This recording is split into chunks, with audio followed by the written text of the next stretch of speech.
त्या पत्नीने माझ्या साधनेमध्ये विघ्न आणू नये, माझ्या मनाप्रमाणे तिने वागावे, अशी माझ्या मताने वागणारी जर ती पत्नी असेल तर मी तयार आहे. ब्रह्मदेवाने लागलीच देवर्षी नारदांना फोन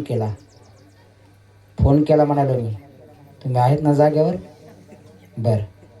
देवर्षी नारदांना कॉल केला ब्रह्माजींनी की देवर्षी जा, मनु आणि महाराणी शत्रुपेकडे जा आणि त्यांना सांगा तुमची देहूती नावाची कन्या कर्दमांना देऊन टाका.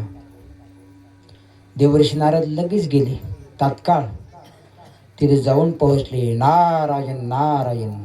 म्हणून महाराजांनी सांगितलं, देवर्षी आपण आश्चर्य कशासाठी आला आहात? तेव्हा सांगितलं, अशी अशी गोष्ट आहे, असे सुयोग्य वर तुमच्या मुलीसाठी आहेत, त्याला कर्दमांना आपली देहूती नावाची कन्या देऊन टाका. कर्दमांनी भगवंताची आज्ञा घेतली आणि स्वीकृती दिली, मान्य केलं, विवाहासाठी तयार झाले. इकडे मनु महाराज आणि महाराणी शत्रुपा आपल्या देहूतीला, त्या मुलीला घेऊन कर्दम ऋषींच्या आश्रमामध्ये आले. आश्रमामध्ये आल्यानंतर कर्दमजींनी त्या मुलीची परीक्षा घेण्यासाठी 3 आसन आपल्या समोर आथरून ठेवले होते. 3 आसनं टाकली. एक म्हणजे मनु महाराज एका आसनावरती स्थानापन्न झाले, म्हणजे बसले. दुसऱ्या आसनावर महाराणी शत्रुपा बसल्या. तिसरं आसन होतं ते देहूतीसाठी. परंतु देहूती ज्ञानी होत्या.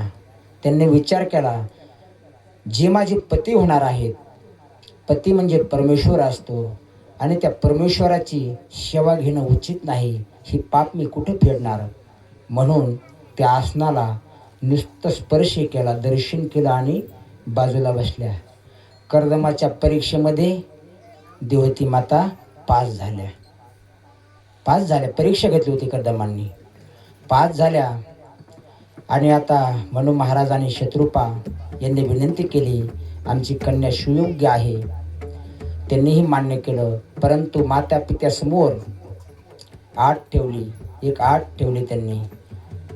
तुमच्या मुलीला विचारा, मी भगवंताच्या नामस्मरणामध्ये, समाधीमध्ये जास्त राहतो. संन्यास दीक्षा मी घेणार आहे, हेही तिला माहीत असो. तिची इच्छा पूर्ण झाल्यावर मी संन्यास दीक्षा घेईल, परंतु माझ्या साधनेमध्ये तिनं विघ्न आणू नये. तेव्हा हे सर्व देहूती माता ऐकत होत्या. त्यांनाही त्यांच्या अटी मान्य केल्या. अशा पद्धतीनं सुंदर अशा मुहूर्तावर या दोघांचा विवाह संपन्न झाला. देहूती माता आपल्या पतीची खूप सेवा करायच्या. पतीची खूप सेवा करता कधी 12 वर्ष पूर्ण झाली तेही कळलं नाही. तुम्ही म्हणतात 12 वर्ष झाले, असेच 12 वर्ष होत असतात. अशी 12 वर्ष झाली तर कथा पुढे जाईल, नाही तर 12 वर्ष जर इथं घालायचे म्हटलं तर कथा इथंच संपून जाईल. 12 वर्ष पूर्ण झाले आणि एक दिवस कर्दमांनी आपले नयनचक्षु उघडले, समोर पाहिलं. 12 वर्ष झाले ती माता पतीची नुसती सेवा करायची, त्यांच्या पूजेला फुलं आणून ठेवायची, पाणी आणायचं. असं करता अन्न पाण्याचं हे कधी आठवण राहायची नाही. आणि शरीर असं क्रश झालं होतं. 12 वर्षामध्ये अशी लाकडासारखी वळूनच गेली.